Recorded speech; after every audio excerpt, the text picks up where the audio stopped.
games perfectly made for you.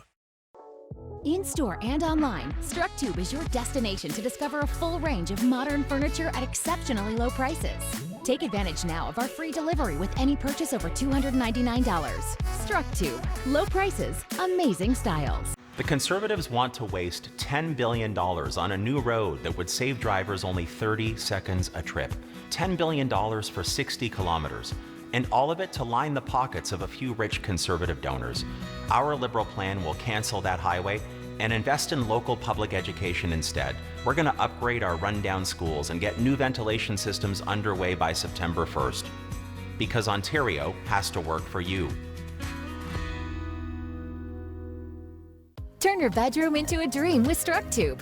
Buy a bed and save 25% on mattresses and bedding essentials and get ready for a good night's sleep. Plus, enjoy free delivery with orders over $299. StruckTube. Low prices, amazing styles. Closed captioning is brought to you by BMR, your local expert dealer for all your home improvement and construction needs. Visit us in-store or online at bmr.ca. BMR, welcome home. Prince Charles and the Duchess of Cornwall will begin a 3-day tour of Canada tomorrow. The royal couple will touch down in St. John's before heading to Ottawa and Yellowknife. The visit is part of the Queen's Platinum Jubilee celebrations to mark her 70 years on the throne. Thomas Daigle has the details. With the cannons atop Signal Hill still bearing the initials of the monarch and the Union Jack fluttering in the Newfoundland wind, this British-tinged corner of Canada will play host to Prince Charles and Camilla as they kick off a 3-day national tour. Yeah, I think people are excited. Among those welcoming the royal couple, this century-old non-profit knitting group. With a royal visit comes plenty of attention, and St. John's will bask in the spotlight. One of the gifts that we will be presenting tomorrow is a replica of the sweater that was made to present to the Queen at the birth of Prince Charles. Police and royal tour planners are mapping out security measures and every step along the way, from the Lieutenant Governor's residence to the old Kitty Vitty fishing village. Charles will visit after a recent poll suggested only a third of Canadians approve of the country remaining a constitutional monarchy with him as king. If Prince Charles and Camilla are coming here now to reinforce Canadians' opinion of the monarchy, I think it's a mistake. The royal couple will walk through this heart garden and pause for a moment of reflection and prayer. It's dedicated to the victims of residential schools, and this is one stop on a tour meant to highlight reconciliation efforts. Just last year, the horrors of residential schools prompted protesters in Winnipeg to topple a statue of Charles's ancestor, Queen Victoria. In the Northwest Territories, as in Newfoundland, Charles will meet with Indigenous leaders, including Todd Russell of the Nunatukevoot Community Council in Labrador. There's been a lot of wrong done in the name of the Crown, and there's a lot of good that needs to happen.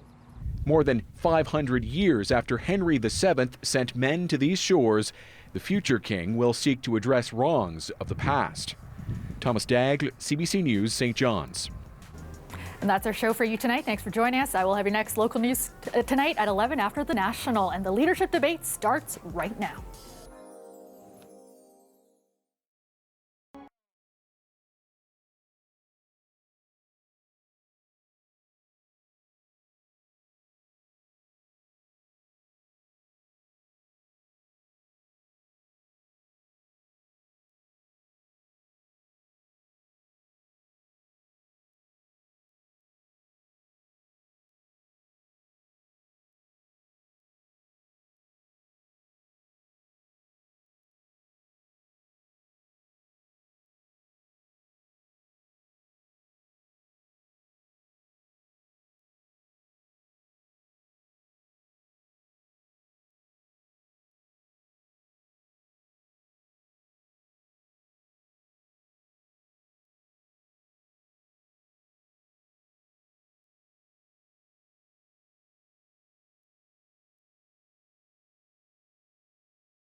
Open debate.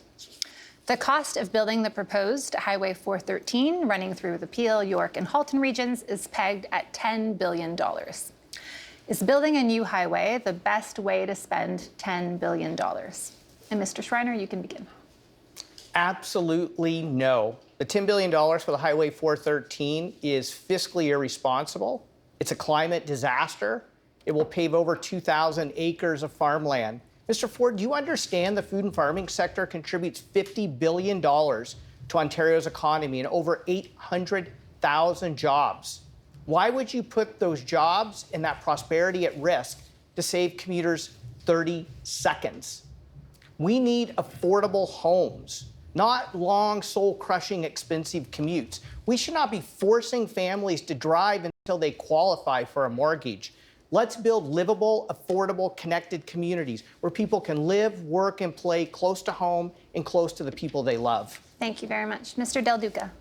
So first of all, I said this in my opening remarks this evening. Highway 413 makes no sense whatsoever. It's $10 billion of your money, my money, Ontario's money that's going to be spent recklessly if Doug Ford and his team have their way.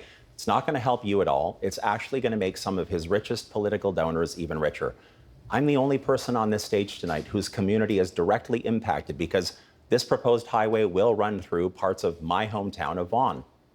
I'm also the person who several years ago, when I was serving as Minister of Transportation at that time, saw that this was a mistake, a colossal mistake that you don't need.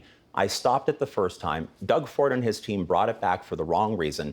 If I'm elected Premier in a few weeks, I will stop it once and for all and invest that money in building new schools and repairing schools everywhere. Thank you very much, Mr. Del Duca. Ms. Horvath. Thanks very much. For some time now, the NDP has been clearly stating our opposition to the 413 and the Bradford bypass, and we're going to stick with that position. We're not going to flip-flop, as Mr. Del Duca has done, because the 413 is the wrong thing to do. It paves over farmland, it paves over the Greenbelt, it takes chunks out of the Holland Marsh, and what we don't need is more massive highways to mansions that nobody can afford. We need to make sure housing is available, starter housing, particularly in communities across our province. And my question to Mr. Ford is, why are your developer buddies more important than making sure people can have homes that they can actually afford in their communities? Thank you very much, Ms. Horvath. Mr. Ford. Well, the question is, it's costing us tens of billions of dollars a year being stuck in traffic. And the people in Vaughan, in Caledon, in Brampton, they want the 413. Matter of fact, Mr. Del Duca, it was one of your candidates that went out there and they're promoting the 413. So I'm not too sure if you're agreeing or not. Check with the council. Folks, we have 2.5 million people coming to this province over the next few years. We need places for them, number one, to live. We need transportation to get from one point of the province to another, making sure goods are flowing. But you're going to save a half an hour each way. That's an hour that you get to spend with your family. We are going to build the 413, the Bradford bypass, and many other highways. Thank you very much, Mr. Ford. And now we'll kick it off for open debate.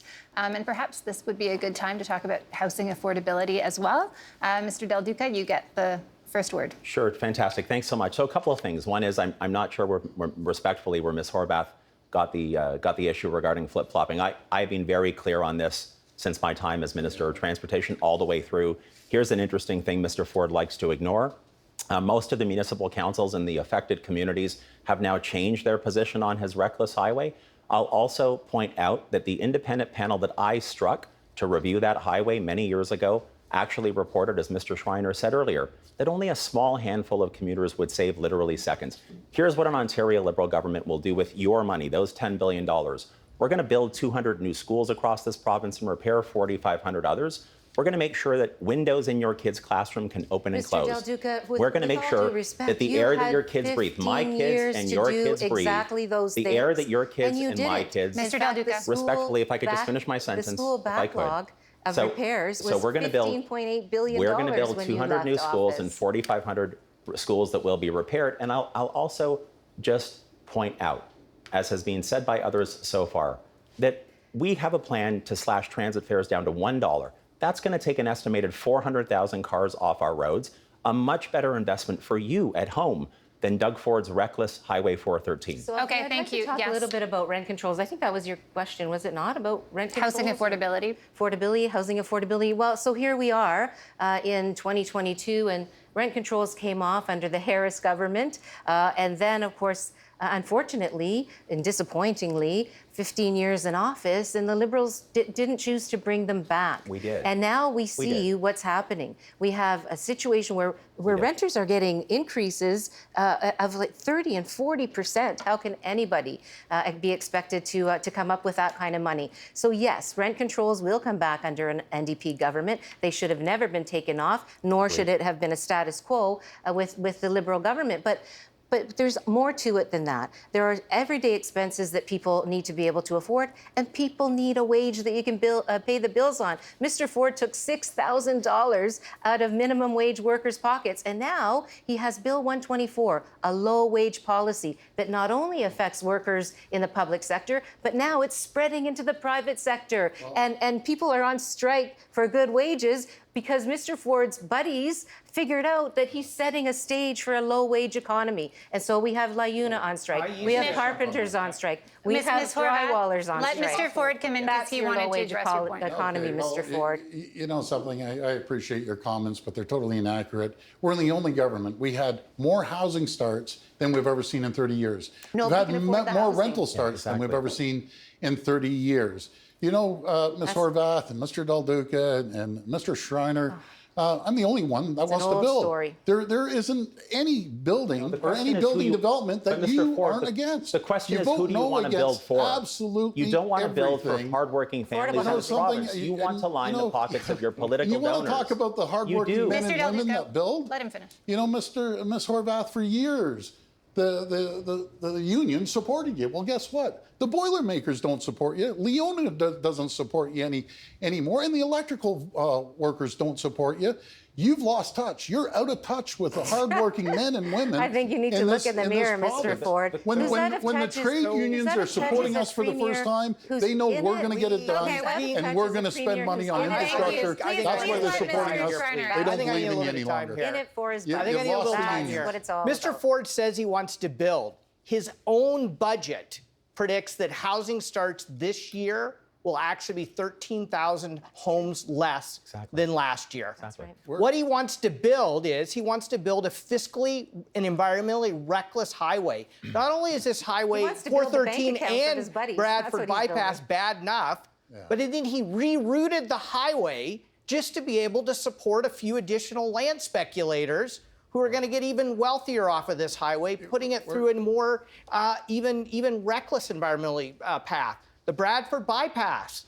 When a golf course donor said, hey, we don't want it through our golf course, he rerouted it around them. He will roll out the red carpets for the Amazons of the world and the big box stores of the world. But when it comes to supporting local farmers, he'll pave over their farmland, hurting our economy. When it comes to protecting us from flooding and the climate change, he'll pave over the wetlands that clean our drinking water and protect us. Mr. Schreiner, if it was up to you and up to the three of you, you wouldn't build nothing.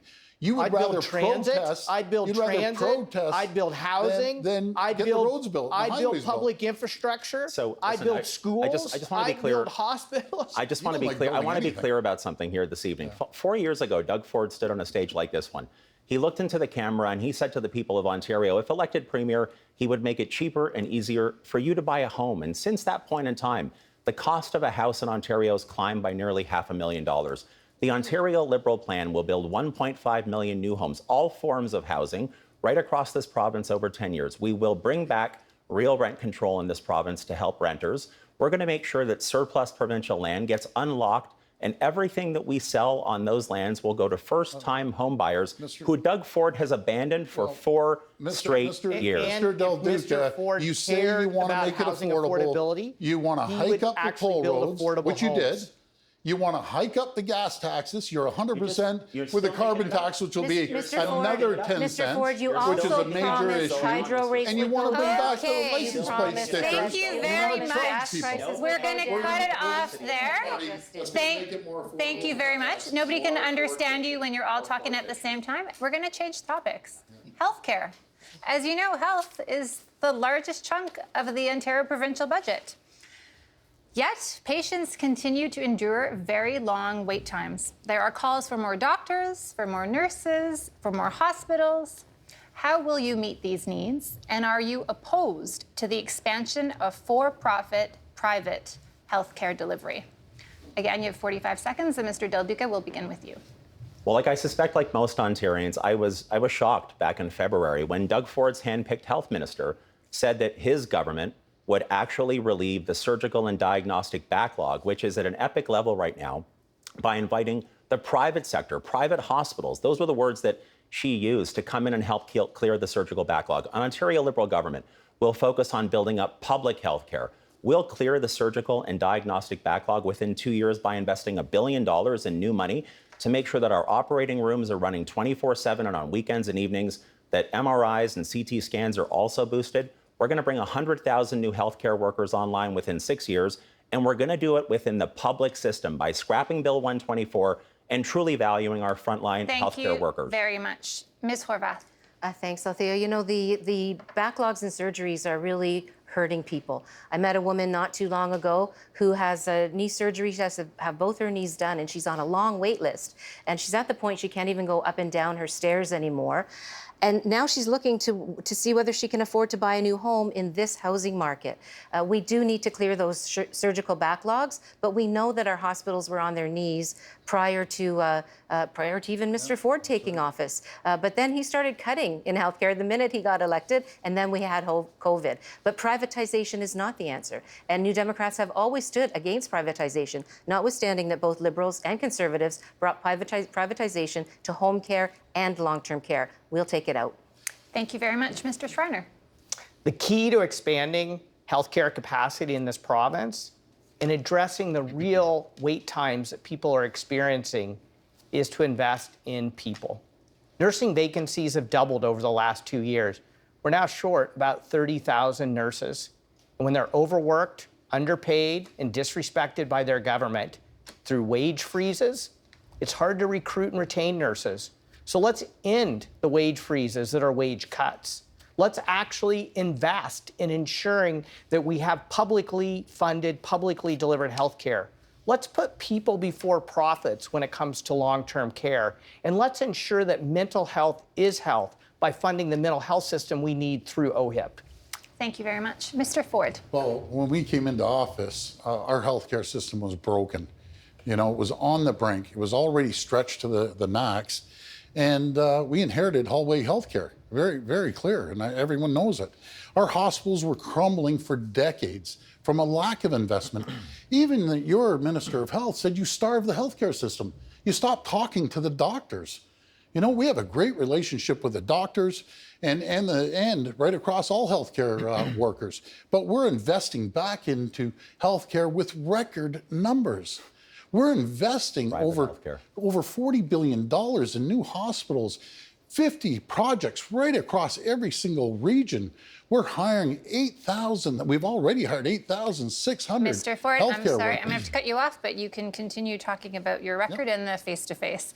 First, though, we'll go to Ms. Horvath and Mr. Del Duca. Ms. Horvath, you can kick us off.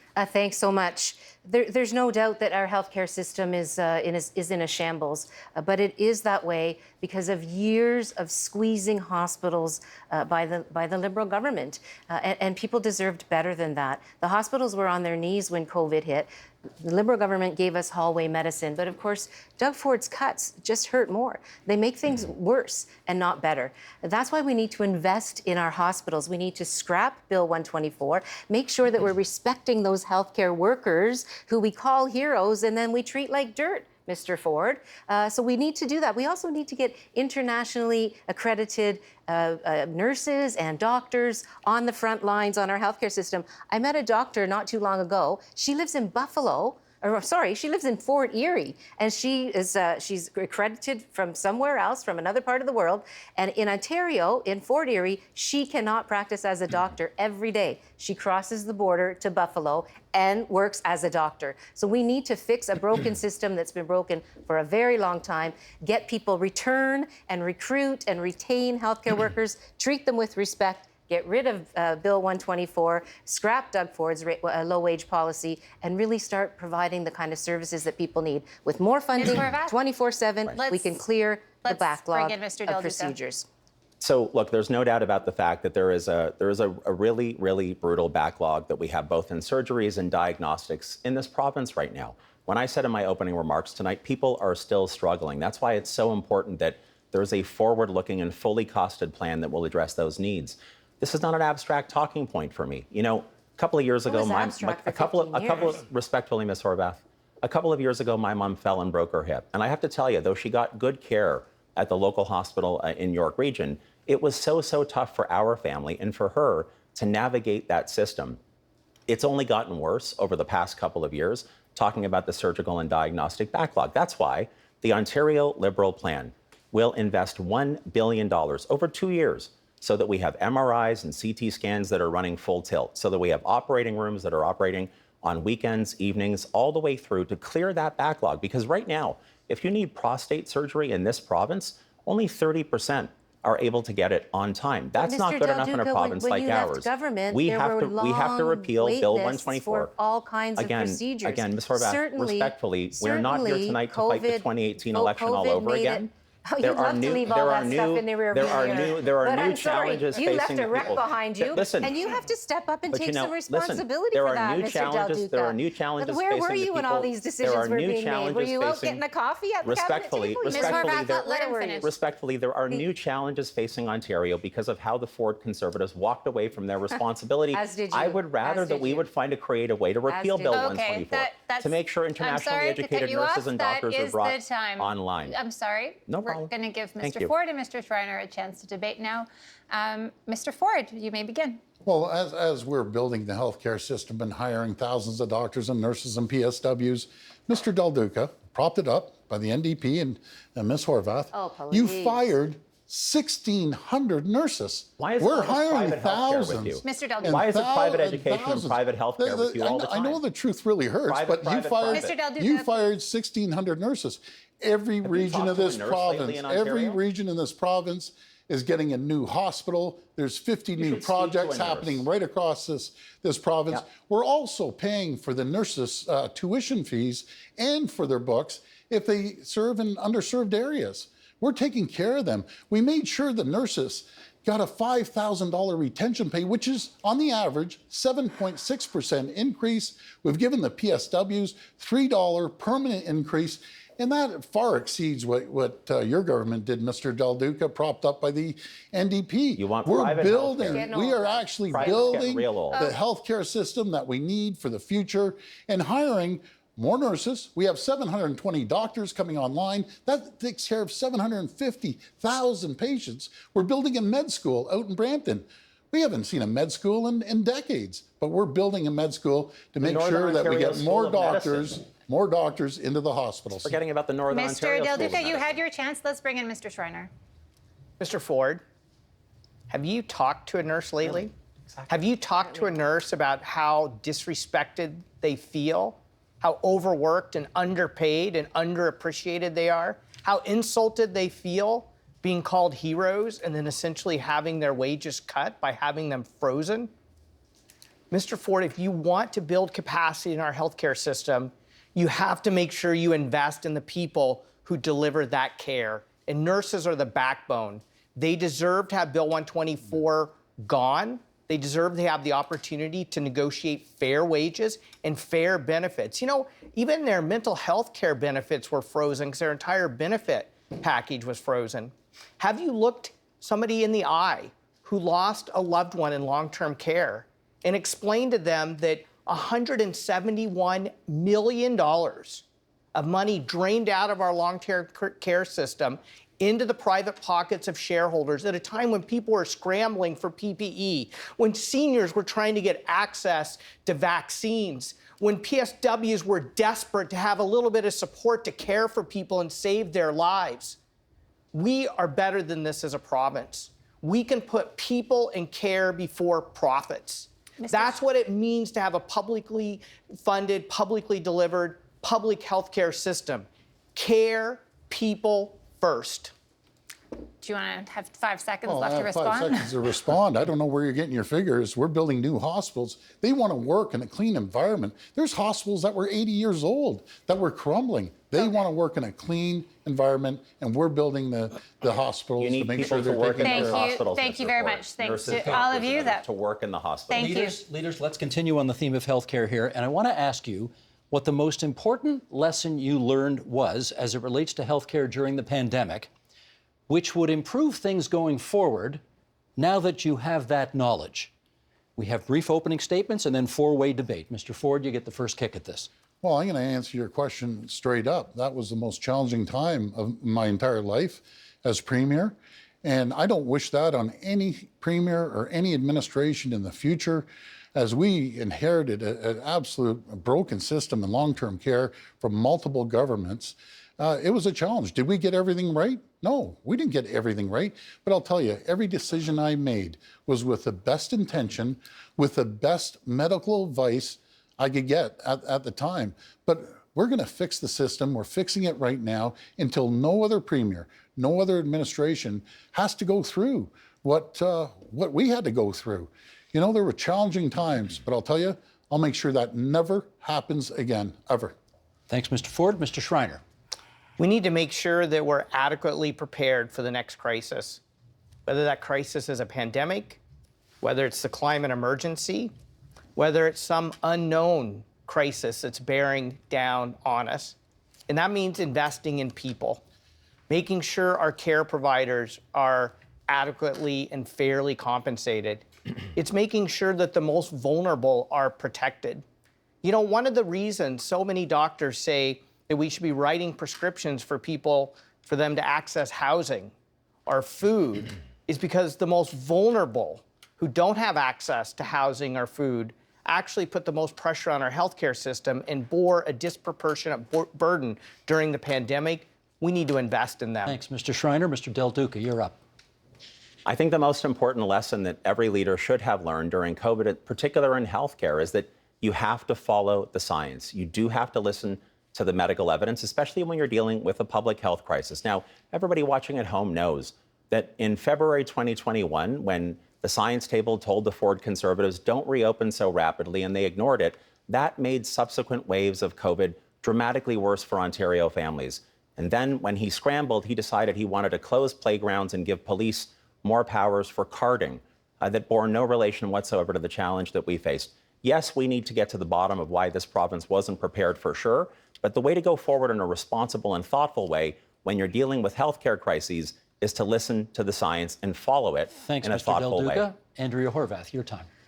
Thanks. Whenever I think about what happened during the pandemic, I think about long-term care and the absolute tragedies that took place there. I think about people like Kathy Parks, who was traumatized by the death of her father in a private long-term care home, a for-profit long-term care home, who basically refused to give him the care that he needed. Lots of families watched as loved ones, as the armed forces showed us when they arrived, dying in long-term care homes of malnutrition and dehydration. Our seniors should have never gone through that, nor should our government have had put a law forward so they couldn't sue and get justice to protect their buddies in private long-term care. Thanks, Ms. A lot Horvath. more to say about this. Okay, we have 5 minutes now of open debate. Mike Schreiner, you get the first kick at it. I want to talk about the fact that we need new solutions to old problems when it comes to our healthcare system. We need to invest in people, investing in the people who provide care, but also investing in the people who need that care. The biggest driver of stress on our healthcare system is actually poverty. It costs our province $33 billion a year. There are literally doctors and nurses saying we should be writing prescriptions to address poverty if we want to take pressure off of our healthcare system. Let's talk about housing. University Health Network says we should be writing prescriptions for housing because one of the biggest drivers of people going to hospital is they don't have safe or affordable housing. So let's talk about ways that we can prevent illness and promote health. Let's by do that investing right now. in Let's people. do that. Yeah, sure. 1, 2, 3. Go ahead. So as I was saying earlier, look, when you go through the kind of public health crisis that we have, in addition to listening to the science, you need to know that, as has been mentioned earlier, mixing the private sector and care, in particular elder care, is wrong. But we also see that with Doug Ford and his team and how they want to clear the surgical backlog. Our Ontario Liberal plan will invest $1 billion over 2 years to clear that backlog. We're going to bring on 100,000 new healthcare workers. We're going to repeal Bill 124 so nurses and personal support workers get the support and the compensation that they deserve to have. We'll continue to invest in physical buildings, including expanding community health centers, building 15 new CHCs right across the province of Ontario. Ms. Horvath, but you it really okay with does all boil that? down to public You okay versus with all private. that, with this checklist? Doug Ford, who prioritizes private all the Here's what time. I think that we should be thinking about when it comes to our healthcare system. We saw what happened with COVID-19. We should have learned a long time ago that you can't squeeze hospitals. You can't fire 1,600 nurses like the Liberals had done. If I was in charge during the COVID-19 pandemic, I would have made sure people had paid sick days to prevent the virus from spreading. I would have taken care of the kids in schools, made the classrooms smaller to avoid the spread of back into community. I would have made sure that an iron ring was put around seniors in long-term care. How shameful that there was no protection for seniors in long-term care. And instead, this government protected their buddies by preventing them from being sued. Let me get Mr. Ford to comment on that. Hang on. We should let him. You've made an allegation. We should let him respond to that. Mr. Ford. I'll tell you, one of the biggest challenges when it first started was the PPE. Mr. Del Duca, you left the cupboards empty. I'll never forget it. Them calling me up and saying we have 5 days of PPE because the Liberals didn't restock it. And right away, I gave a shout out to industries, and within 2 days, 26,000 companies came online on our portal.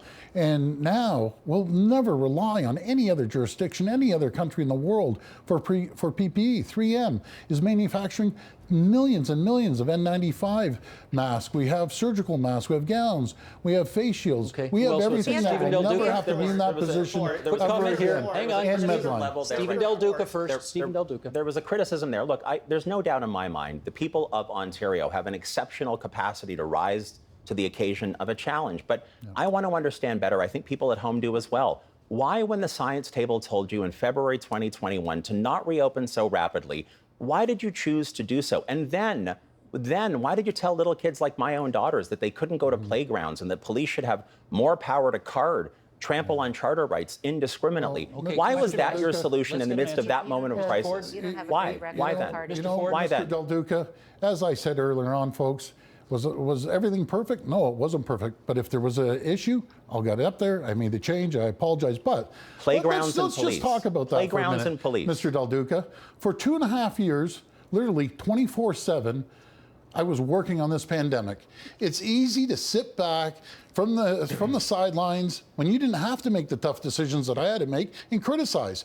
You have the easiest job. If you just sit there and criticize. Mr. Ford, respectfully, Mr. Ford, respectfully, this is the job that you signed up for 4 years ago. You asked for people to support you 4 years ago. You ran to be premier. You must accept responsibility. Very good. You've both made your That is points. right at the core. You've both made your points. Right at the core of the Can I job please that you have signed up for. we need the last 25 seconds. Mr. Del Duca, Oh my goodness. Mr. Del Duca, please. Can I please? Excuse me. Can we please save 20 seconds for Andrea Horvath to respond? So I did want to say that one of the things we have to acknowledge is that there's still a lot of people suffering from COVID in terms of mental health challenges, people that lost their businesses. Mr. Ford got the calls from Walmart and they did well, but small businesses lost a lot. People lost loved ones. We have to take care of folks' mental health in this province, and then we have a plan to do exactly Okay, that. that's healthcare? With mental health through your OHIP card, not That's your credit healthcare. card. Now we got to talk education. The province's 2 million elementary and secondary students have been through an unprecedented last 2 years. I don't have to tell any of you. Can we get opening statements from the four of you on what you would do to improve education in Ontario? Opening statements, then we'll get into more debate. Mike Schreiner, you get to go first here. We need stability and more investment in public education.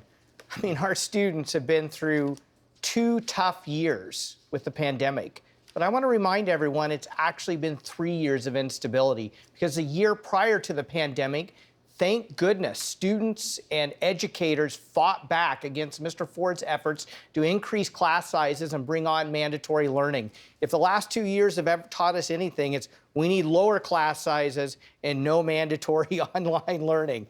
So let's make the investments to lower class sizes. Let's make the investments to ensure that our students learn in classroom.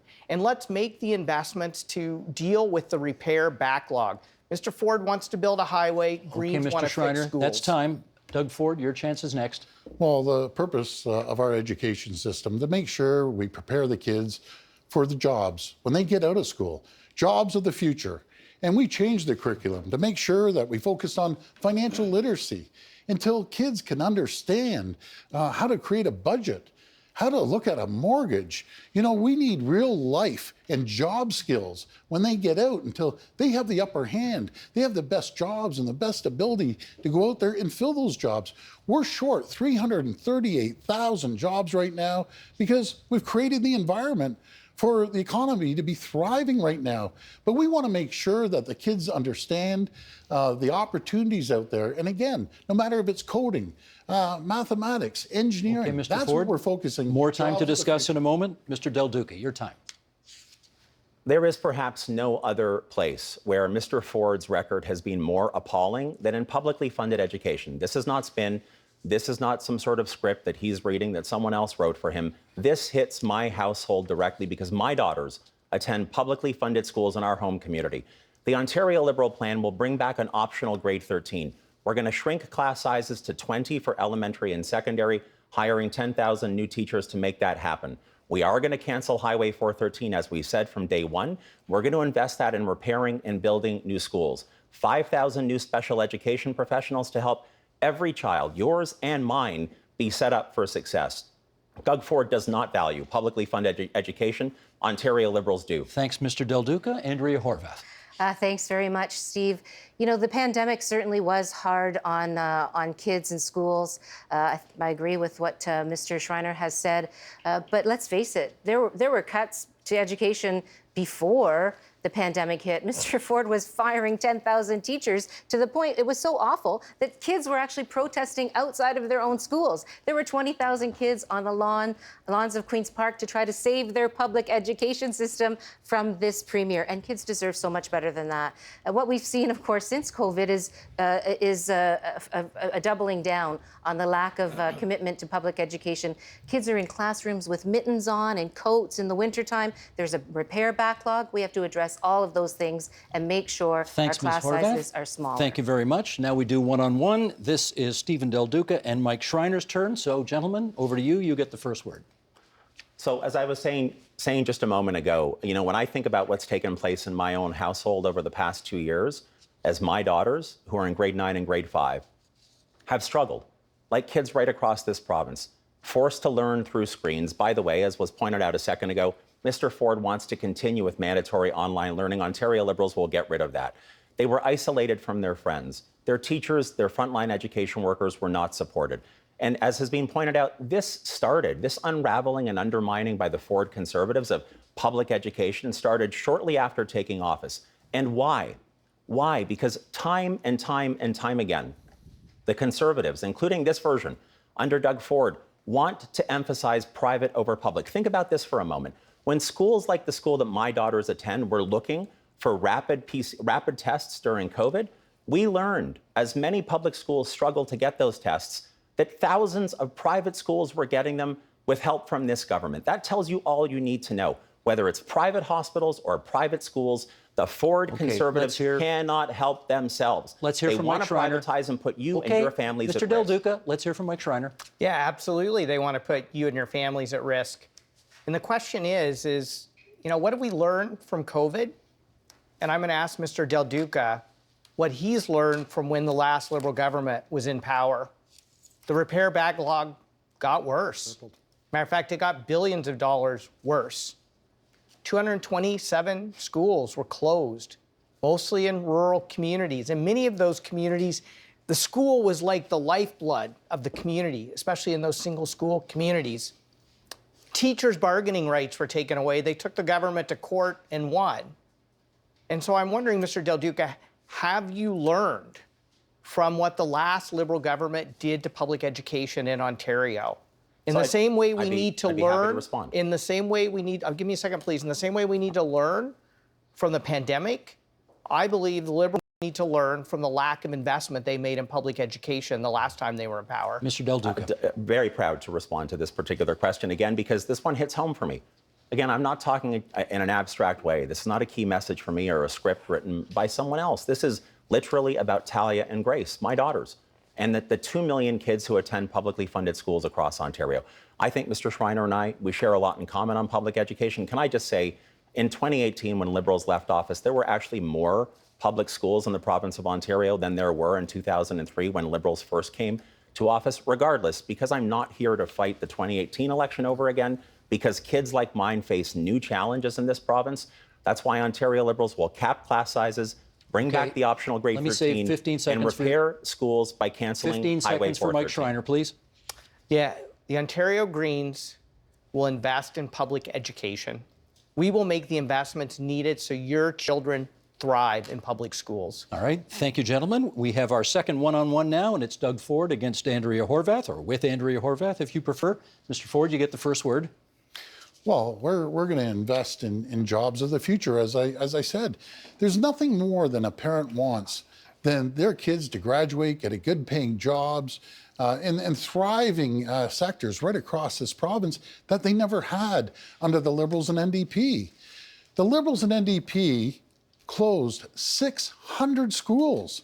That's 600 schools were closed across the province. Just making it up. We're building 100 new schools. We're investing over $14 billion in creating an environment for kids to go into brand new schools with the greatest technology and the HVAC systems. That's what we're focusing on. We're getting our kids ready for jobs of the future, no matter if it's in the tech sector or the auto sector, that we're going to need a lot of jobs in the auto sector. Let's hear what Ms. Horwath has to say about that. Thanks so much, Steve.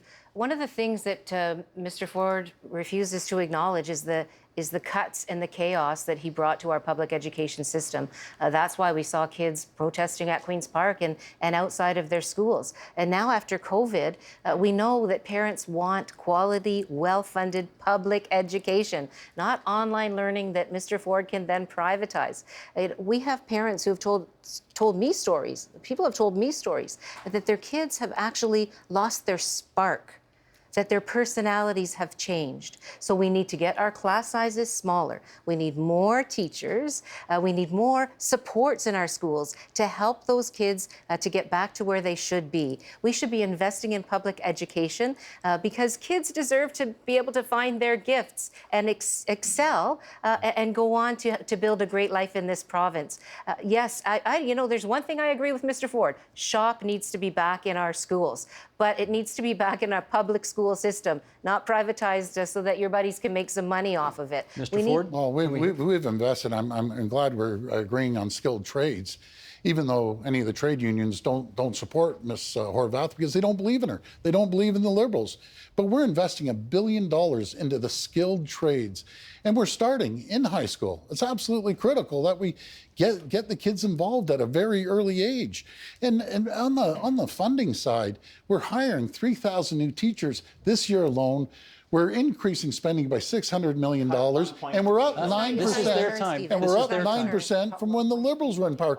But you know, folks, what I'm keyed on, making sure they have real life job skills when they get out of school, that they can find a good job, that they can find an affordable home, and live here and thrive. What you're missing is the way that they get exactly that. The way that they get exactly that is by having teachers in the classroom and the one-on-one support that they need and the mental health supports that they need to come through, to recover, I guess I'm saying, from what happened during COVID. But your cuts and your chaos destabilized our education system significantly. And ask any parent and they'll tell you the same thing. You can't cut to a better education system. You just can't. Okay, thank you very much. That's the end of this segment. Althea. Still on education. In some parts of the province, violence in schools is on the rise, with students bringing in weapons. Education workers also report an alarming number of violent incidents directed at them. What will you do to improve school safety? And we'll begin with Ms. Horwath. It's a really important question. I've been hearing a lot of heartbreaking stories around both of those pieces, violence in the schools and violence towards education workers. And we're not going to be able to fix what's broken in our schools with more cutbacks. We have to make the investments. We have to provide the supports. We have to make sure kids are able to get their needs met. I mean, we have a province that, I don't know how somebody does this, but this government promised they were going to help kids with autism and then pulled the rug out from under those families and doubled the wait list. We need resources in our schools. We need supports for our kids, and that will help us to ensure that our classrooms are safe and that they're safe workplaces also for education workers. Thank you very much, Mr. Del Duca. It's a really serious problem. The classrooms that I visited, the classrooms that I hear about, the classrooms that my daughters attend, it's not like a generation ago when I was growing up. So we need to make the right kind of investments. So for example, in the most recent Conservative budget, when Doug Ford chose to cut $1.3 billion at this stage out of public education, that was a reckless mistake, The Ontario Liberal plan will hire up 5,000 new special education professionals. That's more than one for every school in this province. 1,000 new mental health professionals to help target at-risk youth in our publicly funded schools. And we will cap class sizes at 20 in both elementary and secondary to give teachers the support and the space that they need to do their job. Thank you very much, Mr. Del Duca. Mr. Ford. Well, we're going to work with the whole community. That's where you go right down to the root cause. Work within the community, work within the schools. Give these kids support that they haven't had. And Mr. Del Duca, you mentioned about mental health. Our government has spent more on mental health in schools than any other time in Ontario's history. We increased spending by 420%. That's a massive amount. We're investing $3.8 billion into mental health. But we're going to be there to support the kids. We're going to be there to support the families. To make sure they don't have these challenges in schools. We're going to make sure we invest the proper amount of money to help the schools and the families and the communities. Okay, thank you, Mr. Ford. Mr. Schreiner. Yeah, I just don't see how cutting $1.3 billion from the education budget invests the kind of money we need to invest in schools. I've heard from so many teachers, and I've also heard from so many desperate parents whose children need support. That's why we need to increase funding for educational assistants and those who work with children with special needs. And I want to say to Mr. Ford, when it comes to mental health, 28,000 young kids on a mental health wait list in Ontario right now. Average wait time is 18 months. Sometimes it's as long as 2.5 years. I met a young person the other day who was on suicide watch and had to wait a year to get help. Ontario Greens will make a commitment to reduce those wait times to 30 days. Thank you very much. We now move on to open debate. And Ms. Horvath, you can kick things off. Thanks. This is something, of course, that we've also committed to because it shouldn't be the case that young people can't get the mental health supports that they need. But that has been a long-time problem in our province. I met a young person in Paris, Ontario, in the riding of Brant just last week. And he told me a heartbreaking story of being bullied at school. And he didn't get the help that he needed. And he didn't get it as he was a teenager. And he didn't get into young adulthood. And 2 years ago, he attempted death by suicide.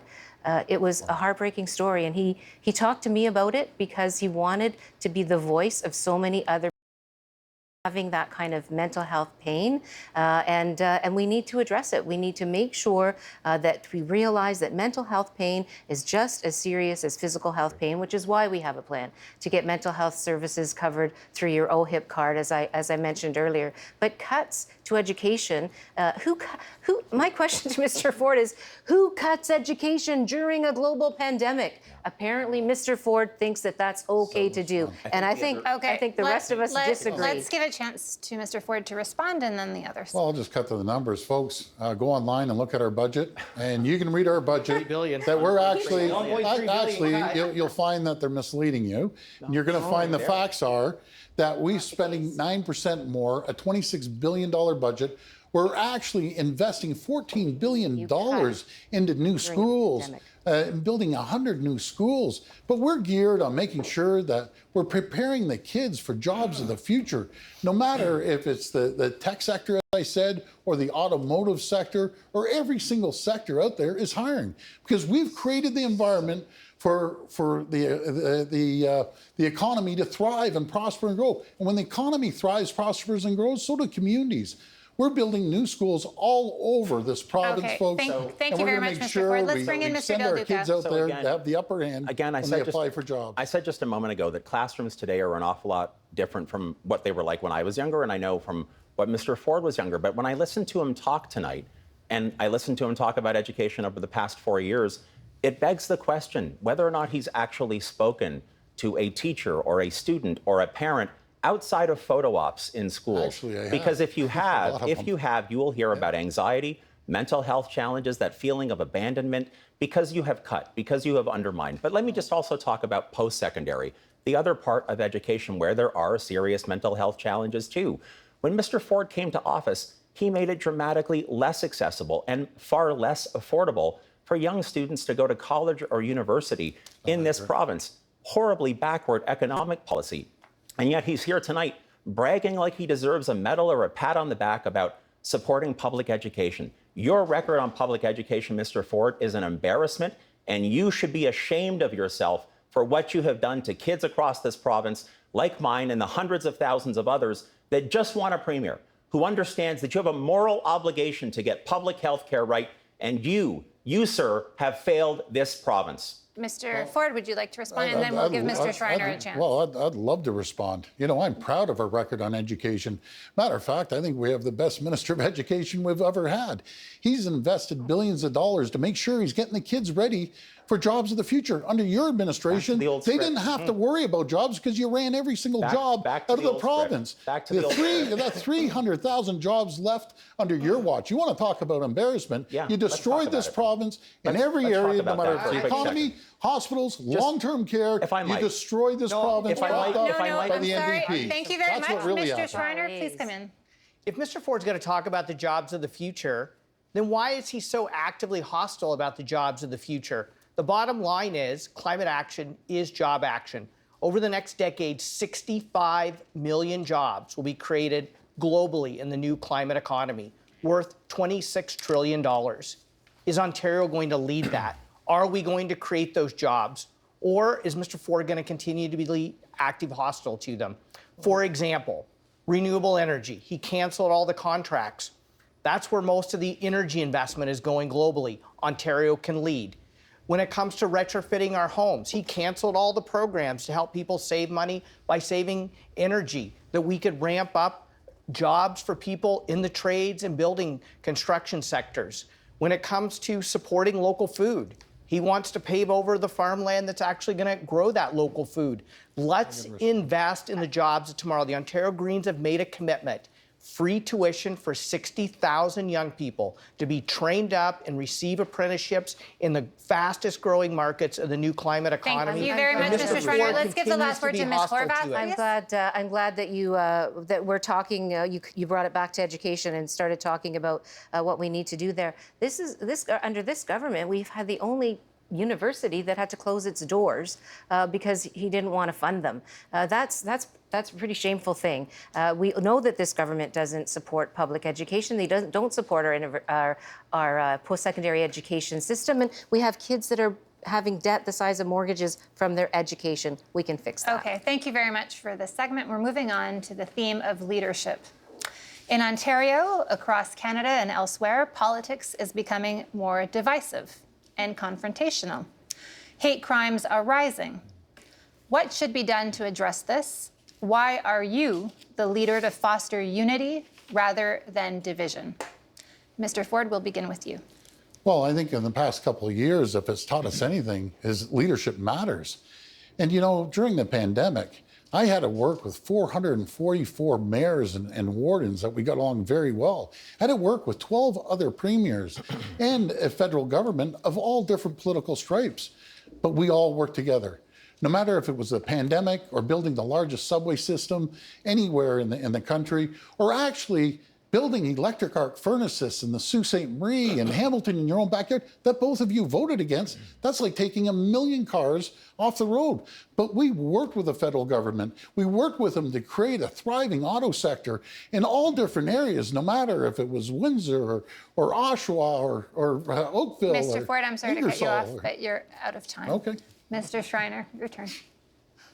We absolutely have to address the rising levels of hate in our society and the rising levels of toxic hyperpartisanship in our politics. And that takes strong leadership. It takes leadership that's willing to work across party stripes to get it done. And I believe that's the kind of leadership that I've brought to Queen's Park and that Greens have brought to provinces across this country, whether it's in British Columbia or PEI. I helped lead the first bill in Ontario history that all 4 parties supported. And I am going to work hard in this next Parliament to ensure that we can get all 4 parties behind the Our London Family Act to combat Islamophobia. Thank you very much, Mr. Schreiner. Ms. Horvath. Thanks very much. I agree on the Our London Family Act. I was really honored to work with the National Council of Canadian Muslims after that horrifying terrorist attack that happened in London. I don't know why the current government or why Mr. Ford's government decided not to support that legislation, but we need to take seriously the rising hate, the Islamophobia, the anti-Semitism, the anti-Black racism. We see too much hate in this province. That's why we pushed the last government to put in place the Anti-Racism Directorate. We're going to have a minister responsible for anti-racism, and we're going to do the work necessary to reduce the hate, reduce the toxicity, and try to give people a good life here in this province. Thank you very much. Mr. Del Duca. Well, thanks so much. One of the most important responsibilities that a premier has in our province is to work hard to unify all regions, all peoples, and frankly, even all political parties. During this pandemic, I tried my best to lead by example. I reached out to all 3 of the other party leaders on paid sick leave, on the vaccine certificates and mandates, and on dealing with what we saw in terms of the Omicron variant and how it was impacting our hospitals. I will say, Ms. Horvath and Mr. Schreiner and their teams participated. Every time Doug Ford and his team were invited to actually be collaborative with us, they chose not to. An Ontario Liberal government will pass the Our London Family Act. We will appoint a standalone minister for anti-racism, and we will work across party lines to deliver real progress for you. Sorry to cut you off, but we are now entering the face-to-face between yourself and Ms. Horvath, and you can begin. Well, as I was just saying a second ago, I think it is so critically important to make sure that you do find creative ways to work across party lines. We saw some examples of that over the past 2 years. I will say that it was a missed opportunity that Mr. Ford and his team did not invite the opposition leaders into more discussions to play a constructive role. I think in my time as leader of the Ontario Liberal Party, there were 2 meetings that took place. I think we need to see more of that. I think about the climate crisis. Part of our plan is to make sure that if elected June 2nd, we will appoint a multi-party committee of cabinet on the climate crisis to make sure that we are prepared and to make sure that that issue, which truly must transcend partisanship, is actually dealt with in the most collaborative way. So bringing unity to the province, having a standalone anti-racism directorate or a minister responsible for the anti-racism directorate, and bringing people together is something that is core to Ontario Liberal values. Thanks for the opportunity to respond to that a little bit. I spent a lot of time in the legislature when Mr. Del Duca's team was in office, and we tried very hard to get the Liberal government of the day to work with us to make bills better, but very rarely would we ever succeed in getting that level of collaboration. So it's great that Mr. Del Duca has seen the light as to how other parties can help make things better if they only, welcome the conversation. But we have some serious problems in this province when it comes to division. And we were able to successfully get the Liberals to put the Anti-Racism Directorate in place, but Mr. Ford has defunded it for all intents and purposes. We need to be proactive. We need to make sure that we're doing everything we can to reduce the hate, to reduce the violence, and to make sure that people know that they're valued here, that they're welcome here, that we will protect them when nobody should go into a masjid, their mosque, mosque and have to look over their shoulder for fear that somebody's going to come in and start attacking people. Nobody should be worried. No woman should worry while she's walking down the street that somebody's going to tear her hijab off of her head. That's where things are at now, and in some ways, I think politicians have to be really, really careful about the role they play in fomenting hate and using dog whistle politics. It's really, really a problem. We should show that leadership. Thank you, Ms. Horvath. Let Mr. through our Dildy actions. Yeah, if I can just say, it's actually worse than they defunded the anti-racism director at the Ford Conservatives. They actually took that responsibility and lumped it in with the minister responsible for Ontario's prisons, which is a horribly backward way to view dealing with the anti-racism directorate, in my estimation. I'll also say that when our national capital was under an illegal occupation, the second largest city in Ontario, it took Mr. Ford days before he spoke out against the divisive scenes that we all saw in this province when statues like the Terry Fox statue were being desecrated by anti-vaxxers. That's not the kind of leadership that brings Ontarians together. Thank you very much. Mr. Schreiner and Mr. Ford, your turn. Mr. Schreiner, you can kick things off. Two of the biggest challenges we face right now in Ontario is the rising levels of hate and white supremacy in this province. It's unacceptable, and we all have to be unified in speaking out against it. But we have to go further than words, and we have to turn them into actions. That's why I'm asking Mr. Ford, will you support the Our London Family Act? Will the next Parliament have 4 parties that will get behind an act to bring in action to combat Islamophobia? Will you admit that it was wrong to eliminate the anti-racism directorate, bring it back, and properly fund it so we have concrete action to combat rising levels of anti-Black racism, especially and anti-Indigenous racism in our province? And when it comes to the climate crisis, will you stop dismantling climate action plans? Will you stop dismantling environmental protections that actually many of them brought in by previous Conservative governments? Will you actually restore the ability of independent science-based organizations in this province to protect people in the places we love, to adequately prepare us to be ready for the climate emergency that is bearing down on us right now? Give him a chance to answer. Mr. Ford. Well, Mr. Schreiner and my other 2 opponents here, make no mistake about it. We will not tolerate any racism of any kind in Ontario. Bottom line, full stop, you know it. We're actually putting millions of dollars of funding towards helping different communities in support to make sure outside of their mosque, they can have funds to have security there. But let me tell you something, Mr. Schreiner. There's a couple things we can agree on. You know, I'm not a big partisan guy. We get votes from the NDP, traditional NDP, Liberals, and PCs, and you're kind of the same. And what I like, at least Mr. Schreiner is honest and upfront. He says he's for higher taxes, he's for more regulations, and I just wish you'd rub off on your other 2 colleagues because they're for higher taxes and they're for a lot of regulations. But you know something, what I did enjoy when we went to Medline in Guelph, we worked together, Mike. And you're that type of guy that you can put the political stripes behind you. We went out to Medline, a huge company out in Guelph. We cut the ribbon together. I can work with Mr. Schreiner, and I can work with all levels of government, all different political stripes. And I showed it to the country. And I have a great relationship with 12 other premiers, great relationship with the federal government, and a great relationship with 444 municipalities. It's not about your relationship with other levels.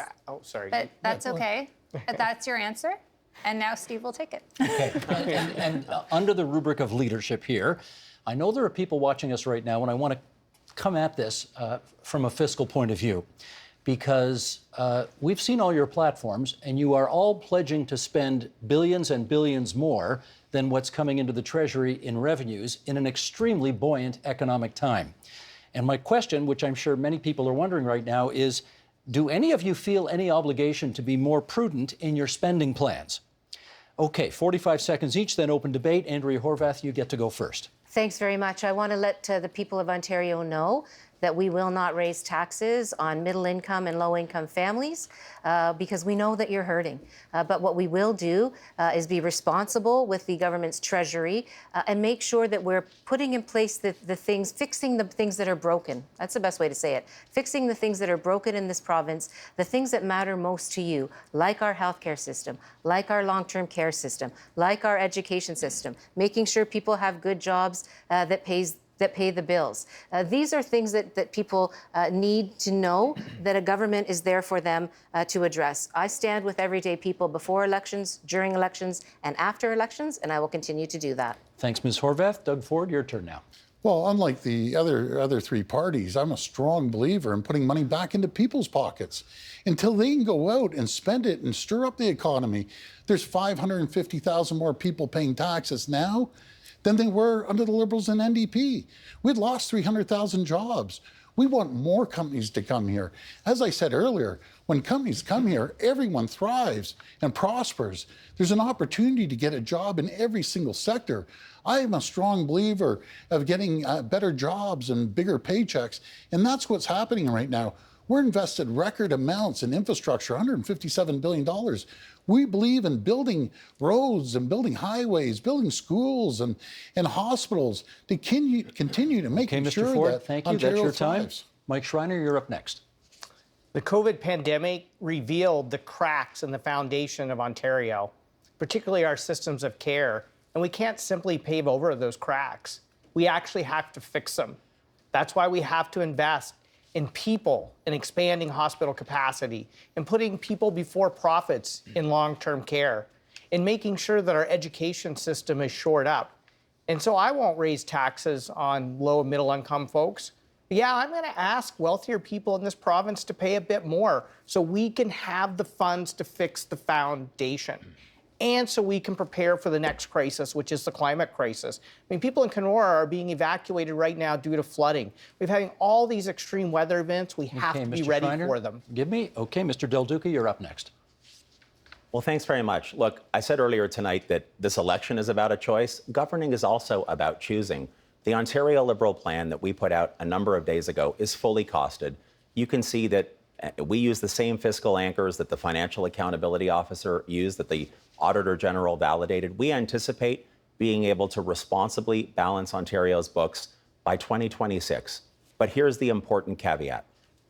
I will never cut and deliver chaos and havoc in public education, public health care, economic dignity and support for small businesses, elder care, and the fight against the climate crisis the way that Doug Ford has. So I believe in balance, moderation, and responsibility, but I will lead on those topics to make sure you have Mr. Del Duca, a thank you. province that is a place to grow. I'm going to suggest the following question to kick off this 5-minute debate period, which is leadership also means leading on the most existential issue of our time, which is climate change.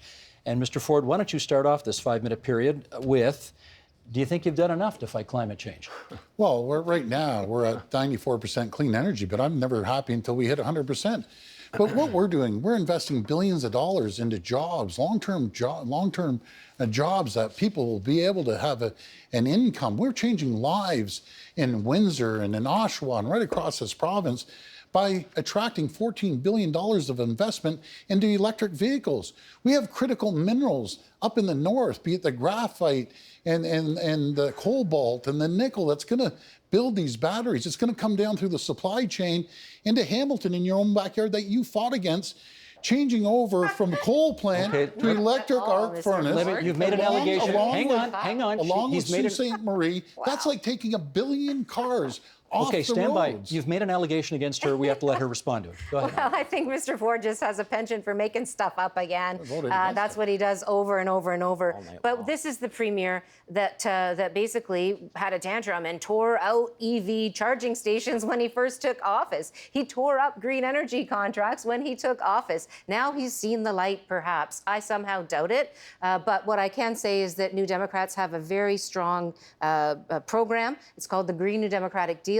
We'll get emissions down by 50% by 2030. By 2050, we'll have a zero carbon economy, and we'll do it by making great jobs that help with retrofits, having the first youth climate corps ever in North America, engaging young people in not only tree planting, but in mitigation. Okay, let me get Mr. Del Duca to have a chance on this one. Okay. Too. Yeah, thanks very much. I mean, this is such a huge topic for current and future generations. I do have to say on the clean energy piece, because Mr. Ford made a claim just a second ago, because he and his team have no plan to deal with Ontario's clean energy needs over the next few years, we anticipate that he will see, or under his leadership, there will be a 600% increase in fossil fuel burning fuel to produce Ontario's electricity in the next number of years. This is what happens when you have leadership that doesn't have the capacity to lead. And can I just say, earlier in the debate tonight, when we were talking about leadership, Mr. Ford talked about how hard he's been working. There's just one thing that I do want to put out there. Over the past 2 years, what we have seen in terms of Mr. Ford's attendance at question period has been appalling. More than 82% of the time set aside for him to respond to the opposition parties, he's been absent. Now, if you're watching at home and you don't show up for work 82% of the time, I suspect you don't get promoted. In fact, you don't keep your job. Same thing if you're in school. Okay, and you don't show up 82% of the we've time. Got to be Only fair Mr. here. Ford We've got to be wants fair to here, not Mr. show Del up Duca, and get rewarded. We need to hear from Mr. Schreiner, and then Mr. Ford gets a chance to respond to that. Thank you. Let's be honest and let's be clear. The climate crisis is the biggest challenge we've ever faced. It's also a huge opportunity for Ontario to be a global leader in the new climate economy. But Mr. Ford, when he first came into office, dismantled all of Ontario's climate action plans. And then he started systematically dismantling environmental protections, many of them actually brought in by former Conservative governments, particularly Bill Davis. And he did it saying, oh, this is about cutting red tape. Well, I'm sorry. Protecting people from flooding is not red tape. Protecting the farmland that feeds us is not red tape. Mr. Ford's plans to ramp up gas plants will increase climate pollution by 300% in Ontario, undermining all the hard work we did on the coal phase out. He wants to build electric vehicles, but he doesn't want the average person to be able to afford them. Our plan will make electric vehicles, new and used, and e-bikes available for people because it costs you $2,000 less a year to fill it out. Okay, Mr. Schreiner, we need to give Mr. Ford a chance to respond to some of the comments that were made. Go ahead, please. Well, I appreciate the compliments from all three of them. Mr. Del Duca, first of all, I can't believe the gall. You were the one in your party sold one of our crown jewels. You sold Ontario Hydro, Hydro One. 82%. You know something? You drove up hydro rates to the highest rates in North America. I'd like to respond. You drove out 300,000 jobs. Yeah. We're creating more jobs, put more money back into people's pockets. All three of you are about hiking up gas prices. Gas prices. People can barely fill their tanks right now. You're gonna all three of you and defend want to big jack oil. up the gas prices. I'm lowering the gas prices. prices. I'm making sure that we're getting rid of the tolls that you put on. We're in a climate emergency. And we're going to make sure we aren't bringing back that license plate sticker. Jumping in for a second here, because you made an allegation against Mr. Del Duca. Sure. He needs to respond. Yeah, look, I just have to say, Mr. Ford seems to be the only person on the stage that doesn't realize he's been premier for the past 4 years, because he continues to try to fight the 2018 election all over again. We know in Ontario today, many of you watching at home tonight are struggling. You are concerned about what's happening to your kids, to your parents and grandparents, to our environment, whether or not you're going to be able to ever afford a home. And Mr. Ford keeps dishing out empty words and slogans. By the way, slogans that other people write for him, instead of sharing what's in his heart and his head. And this is after he's been in the job for 4 years. When you don't show up for work 82% of the time, you lose your job. And tonight, Mr. Ford, you should lose yours on June 2nd, and you will lose yours Andrea on June 2nd. Horvath, please. Last minute, Andrea. I understand why you don't want to talk about the 2018 election, because you only retained 7 seats. And that's because you disappointed Ontarians. 15 years, and we had a sell-off of Hydro One. We had long-term care in an absolute mess. The gas plant sell-off. I mean, the gas plant scandal, rather. 5 seconds. That's not leadership either, Mr. Del Duca. Respectfully, Ms. Horvath. That's not leadership either. Respectfully, Ms. Horvath, every time you attack me, as you've done for a year, Doug Ford smiles. Progressives need real leadership. Gotta go. And that's what Here's we're the offering. thing. Friends, here we go. That's the end of the open debate here. We're going to try something a little different here before we go to closing statements, and that is, You've all had to make thousands of political decisions in your careers. I'd like to know which decision you regret the most. Mike Schreiner, you get to go first. 30 seconds here. Fire away. Oh, my goodness. You know, I would say probably the one I regret was that I did not run in Guelph the first time I ran as leader. Even though it was a community I'd started a business in and had deep roots and a long-standing relationship with, I chose another riding to help out another one of our candidates. And that whole situation blew up in my face. Thank you. Mr. Ford, decision you regret the most? Well, it's probably similar to Mr. Schreiner's. I wish I would have run 4 years earlier. Then we wouldn't have to be dealing with all the mishaps that happened under the Liberal and NDP government. We'd be able to get so much further ahead, but right now, I would have to say that. Mr. Del Duca. You know, I think one of the things that's a challenge when you're serving in a government is that sometimes you don't always listen necessarily. I think this is true of every politician, every level of government. You don't always listen really closely, despite your best efforts, to what the people in your local community are telling you about whether they feel you're being responsive to their needs. It can be very easy to sort of fall into the trap of doing your best and not necessarily paying close attention. I think that was a really important lesson that I learned through 2018, which was not an easy year for me at a political or personal level. And that's something that stays with me as a lesson learned Thanks, for going Mr. forward. Del Duca. Ms. Horvath. Thanks, Steve. You know, my mom always taught me that if something goes wrong and you regret it, then you need to learn from it. You need to figure out why you regret it, why it didn't go the way that you want, and then do better. Learn from that mistake and do better. And I think a lot of parents told their kids that. And so I don't think about things in terms of regret. I think about things in terms of opportunity to learn and to do better for people the next time. Thanks, leaders. Althea. And now it's time for closing statements. And again, the order was decided by a draw. Ms. Horvath, we begin with you. Thanks so much. It's been my pleasure to chat with folks tonight and to talk to the other leaders. And thank you both, Althea and Steve. This election has a lot at stake. And what we need to do to fulfill a lot of the opportunities that we talked about tonight, all of that starts with defeating Doug Ford's government. There's really only one shot at this point in time to do that, and that's with the NDP. So I'm asking people this time, come together under the NDP so we can defeat Doug Ford and start fixing the things that matter most to you. Very much. Mr. Del Duca. Well, thank you so much for tuning in tonight. I hope you've enjoyed this clash of ideas, of the discussion about Ontario's future and where we go next. I said earlier tonight, I know that so many of you are struggling. I know that we are a strong and resilient people, and we will get through this together. But I want you to know I love this province. It's where I've spent my whole life. It's where my wife and I, of course, are raising our daughters. And I want you to know that as Premier, I will work relentlessly for students, for seniors, for economic dignity, for a clean environment, for small business, and for our future. We will be a place to grow. Thank you very much. Mr. Ford. Well, tonight you heard very different visions of the future of Ontario. You'll have a very clear choice on Election Day.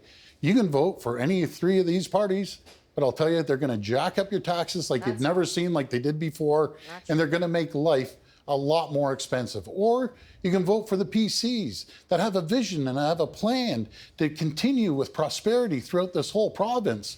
Folks, I'm asking for your vote on June the 2nd. Let's get it done. Thank you. Thank you, Mr. Ford. Mr. Schreiner. We need a parliament that's going to meet the moment. We finally have a Green MPP at Queen's Park who's punched well above his weight over the last 4 years.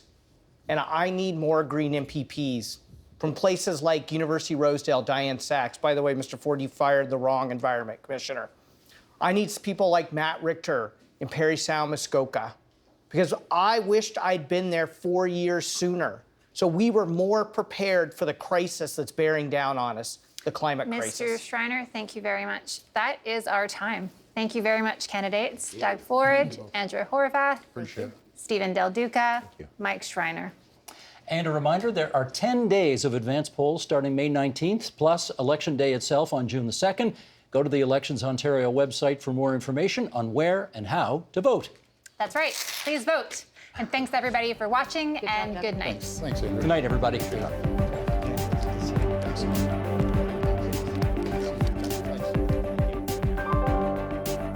to the Queen. wins cause they elevate. Gotta develop, gotta innovate. Gotta live it up, gotta motivate. Black gold on the sun, gotta radiate, man. Back on the track with my... This original CBC program is available in described video. Close-up of a filament in a light bulb, a Shaftesbury production, a CBC original series in association with ITV Studios. A hand scans the Toronto Gazette with a magnifying glass. Starring Yannick Bisson, Hélène Joy, Thomas Craig, and Johnny Harris. Producer, Julie Lacey. Executive producers, Scott Garvey, Louisa Forsyth, Yannick Bisson, Hélène Joy, Peter Mitchell, and Christina Jennings, based on the characters from the Murdoch Mysteries novels by Maureen Jennings. A map sits on a desk with a pistol on it. An oil lamp burns on a desk in a dark room. Murdoch Mysteries. Two men install cameras on tripods at a fair. So excited for Victoria Day. The city just comes alive. You said the same thing about Easter. Well, the city comes alive at Easter, too. Is there nothing about holidays that excites you? Well, there is one thing. You come alive. Moving pictures. When are they going to give up on that? Nobody likes them. I quite like the pictures. I once saw one with creatures from Mars.